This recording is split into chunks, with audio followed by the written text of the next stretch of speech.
চারিদিকে সবুজের সমারোহ, গাছে গাছে পাখির কলকাকলি, খানিকটা দূরেই স্বচ্ছ জলরাশি, সেই জলে মুক্তুর মতো ছড়িয়ে রয়েছে রঙিন শাপলা।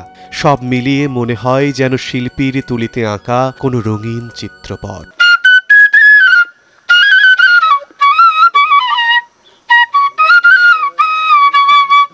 এমন মোহনীয় সৌন্দর্যকে আরও বাড়িয়ে দেয় কৃষ্ণদাসের বাঁশির সুর।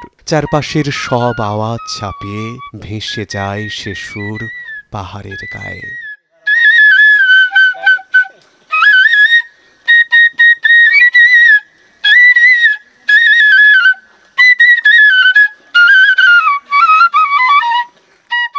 যেন সুরের মায়ায় পড়েছে দূরের পাহাড়ও। পাহাড়ের সাথে কৃষ্ণদাসের রোজকার মিতালি, কখনো বসে, কখনো দাঁড়িয়ে, কখনো চোখ বন্ধ করে আপন মনে সুর তোলেন পাখির মতো।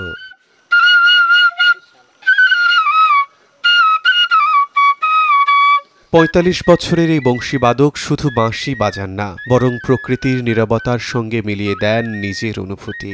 লেকের শীতল হাওয়ার মাদকতা আর তার মর্মস্পর্শী সে সুর মিলেমিশে হয়ে ওঠে আরও উপভোগ্য।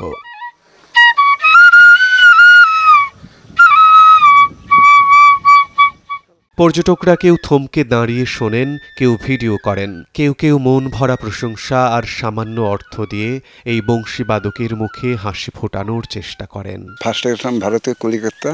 ওইখান থেকে আমার ওস্তাদের নাম হলো সুনীল দেবদাস। ওইখান থেকে বাঁশি শিক্ষা। তারপরে আসি বাংলাদেশে। বাংলাদেশ থেকে আমার ঘর বাড়ি হলো বাংলাদেশে। বর্তমানে এইখানে এসে 35 বছর ধরে বাঁশি বাজাচ্ছি এলাকায়। আর 9 বছর ধরে এই মাধবপুর লেক বাঁশি বাজাই, বাঁশি বিক্রি করি, বাঁশি বাজিয়ে মানুষ আনন্দবিন্দু দেই, যা জুতার পর বক্সিস দেয়। কোনো দিন হয়, কোনো দিন না হয়। শুক্রবার, শনিবার, বৃহস্পতিবার মানুষ হয়। যেদিন ট্যুরিস্ট বেশি হয় এদিন একটু রুজি কম হয়, আর যেদিন ট্যুরিস্ট কম বেশি হয় এদিন একবারে হয় না। তো এইখানে বাঁশি বাজিয়ে কিন্তু আমি যে আমার জীবনটা চলতেছি। সংসার, 2 ছেলে মেয়ে আছে, বউ আছে, মা নাই, বাবা নাই, ভাই নাই, বন্ধু নাই, কেউ নেই। শুধু এই বাঁশি ব্যবসা নিয়েই সংসার আমরা চলতেছি। আমার জীবনে একটাই শখ ছিল কোনটা, যে বাঁশি বাজিয়ে যদি আমি একটু কোনো চাকরি যদি পাতাম, তো যাক আমার সংসারটা আমার ভালো চলতো আর কি। এই কিন্তু বহুজন নিয়ে গেছে ইউটিউব চ্যানেলে, বাক্কা দুদূর থেকে নিয়ে গেছে ইউটিউব চ্যানেলে, ডন ক্যামেরা করিয়া নিয়ে গেছে। কৃষ্ণদা তোমার এই ভাইরাল কম, এ করুন, ও করুন, নিয়ে চলে গেছে, কিন্তু আর নাই।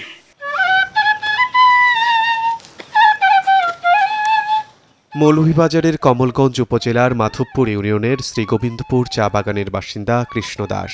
স্ত্রী আর 2 সন্তান নিয়ে তার ছোট্ট সংসার। শিমুল হোসেন, সময় সংবাদ।